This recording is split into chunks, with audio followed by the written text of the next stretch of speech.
Hola, muy buenas noches, bienvenidos. Pues una cena más, una reunión más, como ustedes quieren llamarlo, porque es el riojano, el templo de la gastronomía, el templo de la cultura, el riojano de ayer. Ya es el eslogan, el riojano de ayer, de hoy y seguro que de siempre. Y esta noche vamos a cenar con Juan Gómez Arosamena. Querido Juan, compañero y amigo. Muy buenas noches. Sin embargo, digo Federico. que el riojano, bueno, tú te cuidas, te veo con un aspecto estupendo.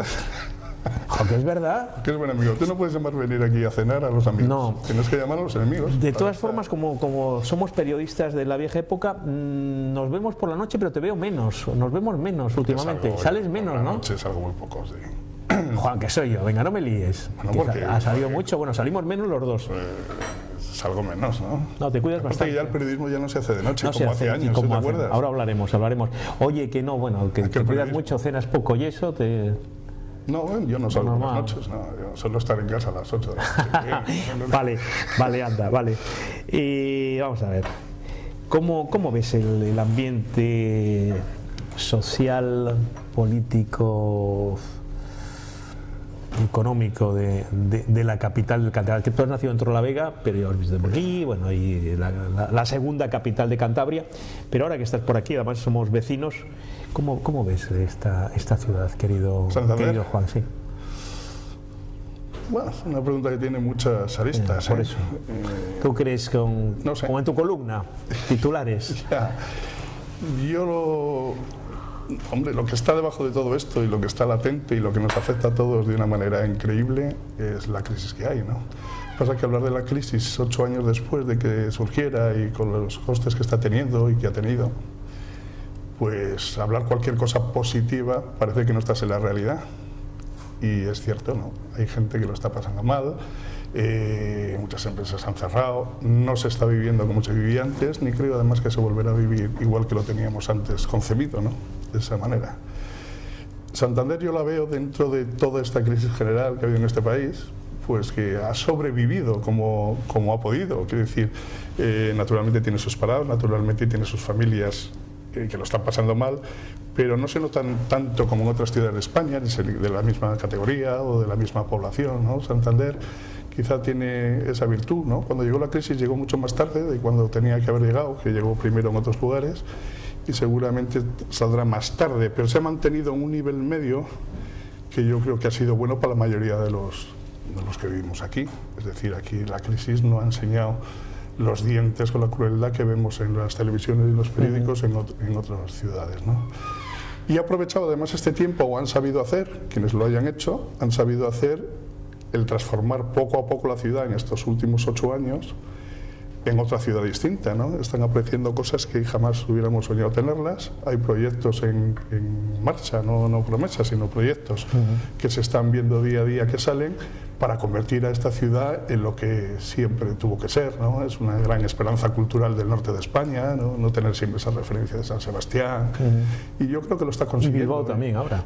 Y Bilbao también, bueno, desde el Museo Guggenheim y Sí, por eso hubo antes te y un digo. después, ¿no? Desde que Sí, arreglaron sí. todo aquello, hubo un antes. Yo creo que Santander también ha cambiado sin tener los medios que tiene Bilbao, que ese es el fallo que tenemos aquí, y en toda la comunidad no somos el País Vasco para nada, pero a pesar de eso, de no tener esa economía vibrante, esos derechos históricos que tienen ellos que benefician más de lo que la gente cree y perjudica a los demás más de lo que la gente cree, pero yo creo que ha sabido luchar y está luchando por mantenerse en primera fila. Yo creo que hay una serie de sectores, el cultural sobre todo, que estamos sacando la cabeza, ¿eh? La gente dice, bueno, Santander, oyes críticas, ¿no? Se está muriendo culturalmente y demás. A mí me parece todo lo contrario, pero no solo por iniciativa del ayuntamiento, que sí, sino por iniciativa de la vida civil y de los personajes civiles, del Ateneo.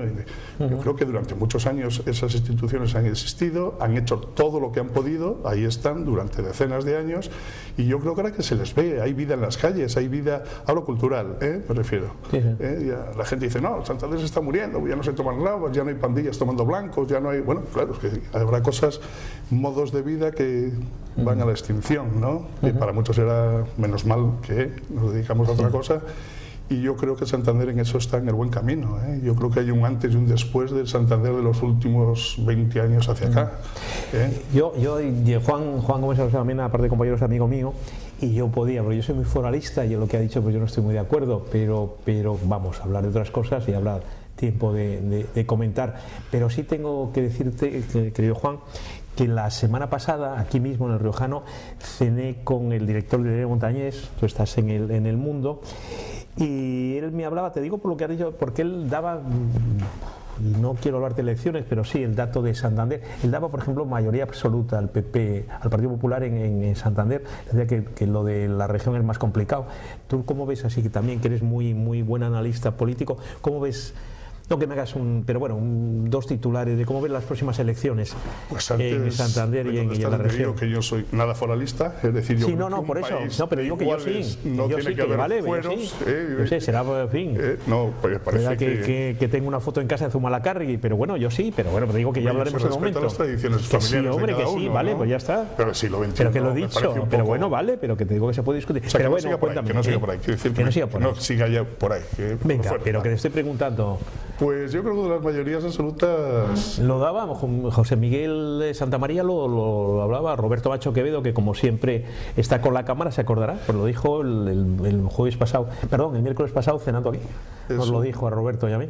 O sea, yo creo que no es tan fácil sacarlas hoy día. ¿Qué ocurre con los ayuntamientos? Ocurre en muchas ciudades de España, ¿no? Toda la vida han dicho, oye, no tiene nada que ver las municipales con las generales. Toda la vida se dijo, bueno, ¿por qué?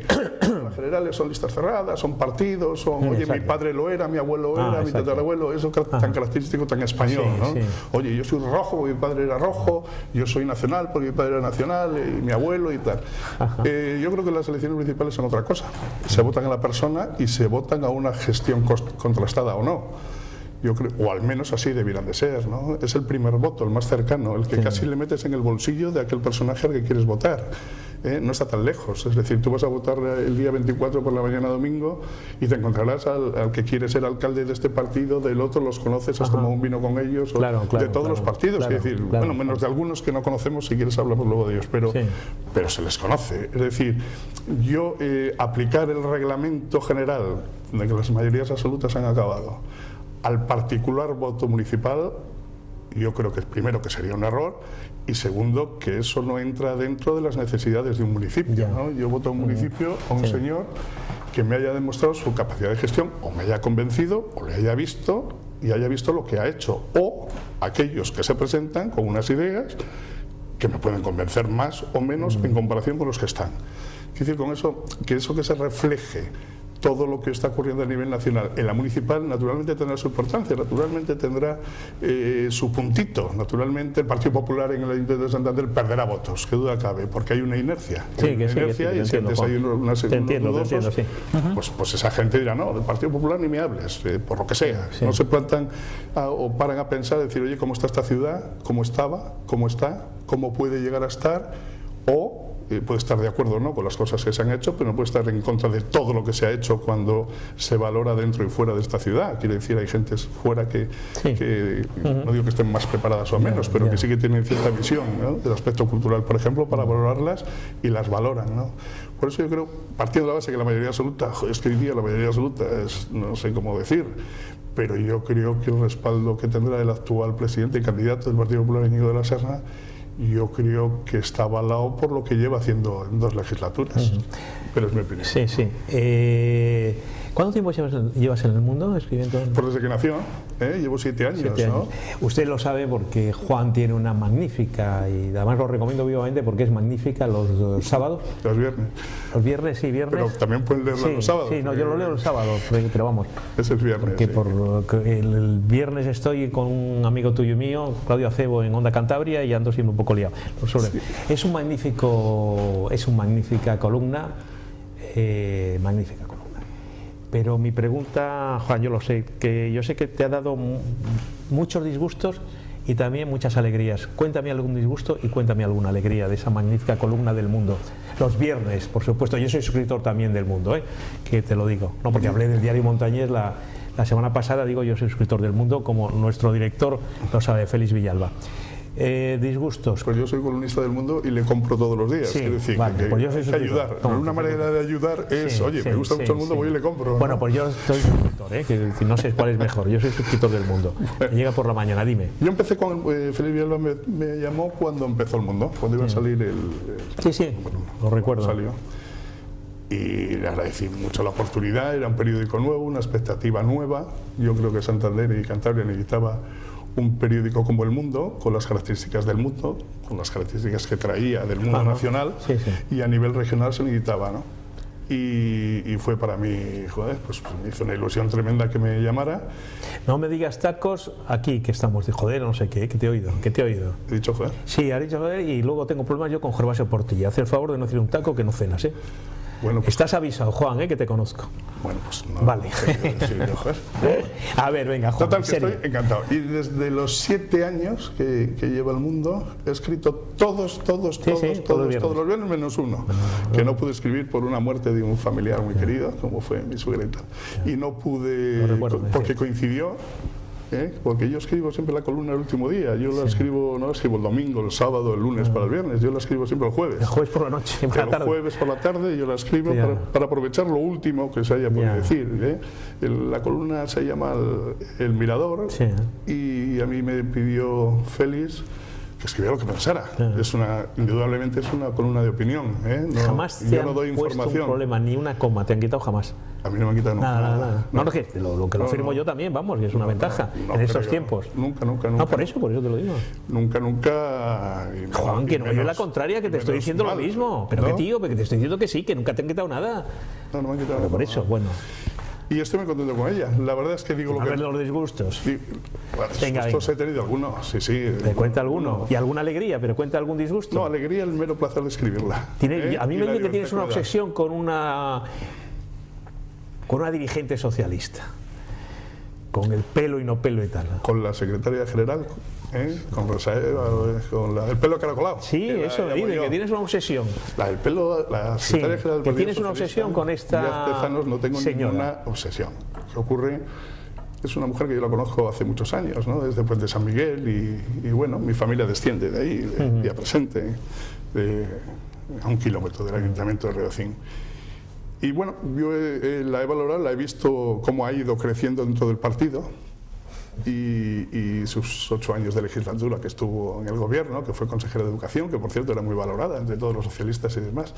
Quiero decir que le ha hecho un seguimiento muy peculiar. Y tengo una idea de ella, que es personal e intransferible, en fin, que es una mujer... No hace falta que lo digas, Bueno, dilo si quieres. No, es una política de mucha casta, además, muy peleona, además. Yo lo de llamarla la chica del pelo caracolado, que para nada es un insulto, es una manera de definir un estado mental que ella tiene, ¿no? Quiere decir que tiene, yo creo que las ideas políticas muy como si dices que yo tengo bigotes y son cosas que... Bueno, pero no quiero decir yo lo mismo con tu bigote con su pelo caracolado. Bueno, Juan, vamos a llevarnos bien, Y nos llevamos muy bien. Nos llevamos bien. He escrito mucho también de Miguel Ángel Revilla. Y bueno, también es que hablo disgustos. ¿De qué has tenido disgustos?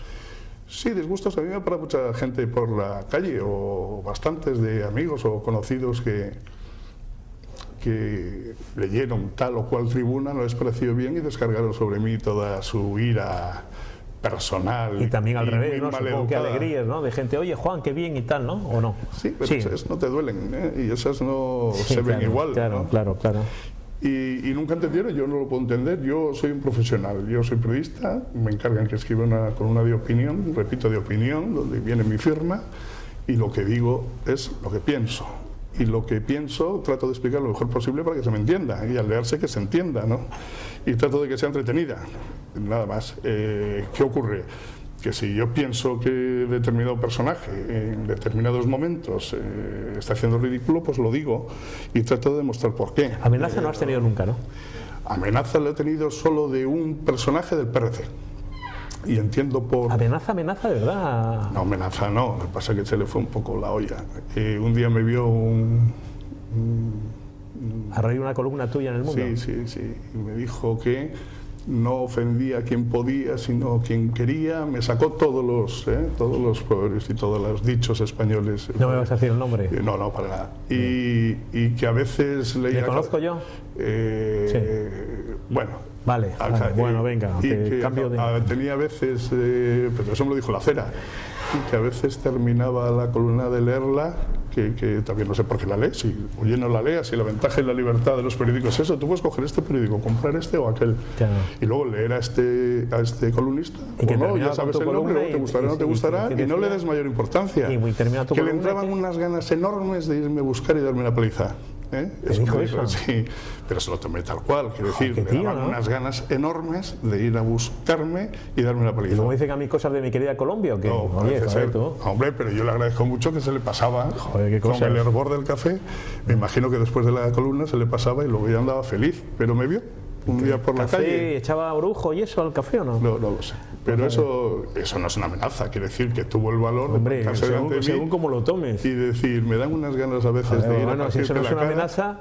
Y la frasecita que me gustó mucho, eso de no ofende quien puede, sino quien quiere, pensando que yo quería ofender y yo no quiero ofender en mis columnas. Es una visión que un señor puede compartir o no. Yo de Miguel Ángel Olivia he hablado, muchas veces le he criticado, no me gusta para nada su escenografía, pero no de ahora, que ahora ya todo el mundo habla de ella, sino de cuando lo hacía al principio, hace 30 años igual. Cuando era más difícil criticarle, ¿no? Cuando nadie le criticaba y demás, ¿no?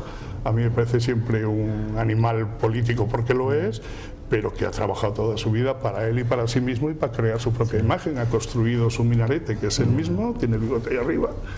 Y yo creo que ha utilizado absolutamente a todo el mundo para ser él quien es, y parece que valer. Y lo he explicado. Se acabó, no recuerdo en su actuación de gobierno, porque cuando estuvo 8 años, es que estuvo 8 años con el Partido Popular, 8 años con el Partido Socialista, ha estado con todo el mundo, ¿no? Sin remontarnos a más atrás, que nos podíamos quedar un poco asustados con quién estaban todos. Juan, ¿a ti te gustan los toros? No, digo por cambiar un poco el tema. No, para darte así una pasada. No digo para no hablar, es que yo te voy a preguntar una pregunta así muy tópica y muy típica. Bueno, pues a mí los toros... No, te digo así para cambiar, de mi paisano César Rincón, por ejemplo, que es un magnífico torero. No es para que me hables un poco. Bueno, vamos a ver, ¿cómo ves? Tú escribes tu columna, insisto, de verdad que es magnífica. Ustedes la han leído todos, pero en fin, magnífica. Pero lo de los toros no te lo digo al final, entonces si me gusta o no me gusta. Sí, bueno, dímelo. Sí, me gusta. ¿Te gustan? Sí. Es que tenía idea que sí. No, te digo, pero para cambiar un poco el tema, sí. Me apasiona mi mujer. Yo voy más a los toros porque... César Rincón, ¿te gusta el que he citado? César Rincón, ¿no? Bueno, es que a ese nivel no llego yo de valorar si César Rincón es bueno. Bueno, a tu mujer. Me gusta el ambiente de los toros. Mujer. Me gusta. Oye, puedes saludarla así, como se hacía antiguamente en aquella radio en blanco y negro. Tú has hecho, bueno, estás en El Mundo, pero además has hecho, yo te oigo mucho en tertulia, estás muchas veces con nosotros, estás también obviamente en televisión, prensa, radio, televisión, lo has hecho, de los periodistas que has hecho todo. ¿Cómo ves, de verdad, cómo ves nuestra profesión ahora, aquí y ahora, en Cantabria? Pues en Cantabria a nivel nacional. Habla de aquí, de nuestra capital, para no cumplir. Bueno, yo hablo en general, de la prensa en general, porque yo creo que es un mal general. Habla cómo está la prensa en Brasil, anda, venga. Pues habla de lo que quieras, venga, dime lo que quieras. Que tío, te estás siendo diplomático. Te estoy preguntando de aquí. ¿No encuentras que hay como mucha recelos? Pero todo lo que te voy a decir bueno, pues venga, aquí. De lo que quieras. Ahora todo el mundo, y sobre todo la prensa, exige que las instituciones tienen que regenerarse, que tiene que haber mucha más transparencia, que la sociedad tiene que cambiar. En fin, todos son cambios, todos exige a todo el mundo que ya no seamos como éramos antes, menos la prensa, soy periodista, que todavía no ha hecho la autocrítica que tiene que haber. Es decir, si en este país ha habido la corrupción y hay, no menor que en otros países, lo que pasa es que aquí se lleva como se lleva, ¿no? Y yo creo que aquí la prensa también tenía que haber hecho un examen de conciencia y cambiar.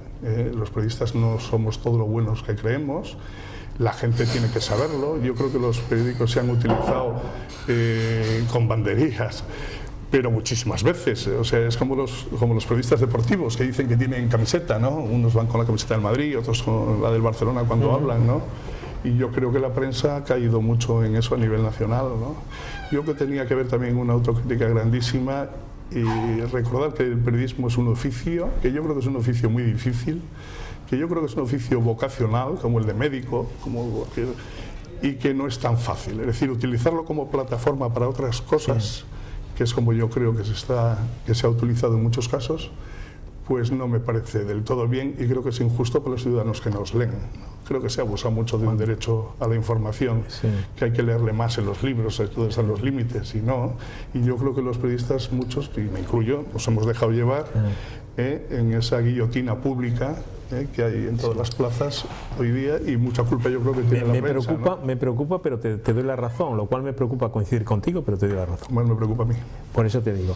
Terminamos, está como siempre el Riojano lleno, bueno, pues estamos hoy miércoles, y te tengo que decir una cosa, como final, porque nos queda muy poco tiempo. Veo por ahí a Andrés, que pasa ahí hasta Andrés Gandarillas. Mira, Andrés Gandarillas, que es de tu tierra, nació también en Torrelavega. Sabe muchísimo, Torrelavega es magnífico, además sabe muchísimo de tequila. Le voy a llevar al programa para que me hable de tequila, es magnífico y además tiene muy buenos tequilas. Luego tomamos después de cenar. Termino, casi titular, pero tú pasas a la historia del periodismo de Cantabria, te lo dice tu amigo Federico, y es cierto, querido Juan Gómez Arosamena, porque tú has conseguido un periódico gratuito que se llamaba Gente. Además yo tuve el honor de dar alguna noticia cuando murió Henry Levitis, el alcalde de Managua, en fin, recuerdo alguna cosa, que conseguiste una cosa importantísima, que hiciste con él un periódico de referencia. Se citaba El Mundo, se citaba al Diario Montañés y se citaba Gente cuando Juan Gómez Arosamena era director. Eso tienes que estar muy orgulloso, ¿sí, no? Sí, hombre, me dieron una oportunidad de dirigir el periódico. Lo leíamos los informativos, yo lo recuerdo porque yo estaba entonces en un momento que estaba muy mal, que estaba muy caído y con eso terminamos. Y no siendo gratuito y no se leía. Y yo creo que en 3 años y pico que estuve director, hasta que empezó la crisis, ya no se podía pagar, y el más caro, ganando 2 pesetas vacías por la mitad, el más caro era yo y el primero que echaron fue a mí, ¿no? Pero sí me permitieron durante 3 años y pico tirar un periódico gratuito a 32 páginas, que es una barbaridad, si todo el mundo eso no entiende, tú sabes lo que significa 32 páginas en un gratuito. Por eso te lo digo, porque tirar 50.000 ejemplares en Torrelavega y 50.000 en Santander. Y sí, reconozco que aquel periódico se dio a ver. Recoger un montón de colaboraciones de periodistas profesionales serios y de distintas ideologías que apuntaban su granito y le escribían todas las semanas. Y creo que fue un gratuito donde se empezaron a meter las grandes entrevistas grandes, de grandes portadas. Exclusivas incluso. Sí, yo creo que fue un periodo muy interesante y muy para mí profesionalmente fue estupendo, y yo creo que la gente sí leía aquel periódico Gente. Llegó la crisis y si sufren los de que son de pago y los que van a kiosco, y imagínate uno que es gratuito y vive al albor de la publicidad y demás, ¿no? Entonces no era en absoluto rentable, casi nunca lo fue, sinceramente, porque metíamos muchos recursos para sacar el periódico. Llegó un momento que ahí trabajamos 11 personas, en un recuerdo. Son muchas personas, y bueno, todo eso no se podía mantener y demás, pero mientras que yo lo dirigí, yo creo que sí fue un periódico serio, entretenido, yo creo que con ciertas dosis de gracia, estuvo bien, y todo lo que se decía allí está fielmente recogido de la calle, sí plasmaba lo que estaba pasando en la calle, y bueno, y se crearon una serie de personajes. Creo que tuvo su momento, a mí sí me gustó mucho, sí. Como diría Roberto Macho Quevedo, esa película, esa frase, ¿fue bueno cuánto duró? O una cosa de esas, de alguna de esas películas. Bueno, pues sí. Vacaciones en Roma, creo que lo decía Gary Cooper, lo decía Andrew Hepburn, ¿no? creo Gary Cooper, bueno, fue bueno mientras duró, pues eso, que fue bueno. A mí me da pena verle ahora, ¿no? Bueno, la crisis ha hecho pedazos, qué horror, ese tipo de prensa. No, es que yo recuerdo que era una referencia, y lo hemos comentado 1000 veces, porque es cierto. Juan, que tenemos que terminar, querido. Bueno. Oye, pues nada, un placer, vamos a cenar con Roberto Macho Quevedo. No, bueno, ya más o menos sé tus gustos, hoy nos van a dar un poco permiso, tomar unos tequilitas. Y como dicen, ya sabes que como dicen en Nicaragua, se te quiere y se te recuerda. Juan. Muchísimas gracias.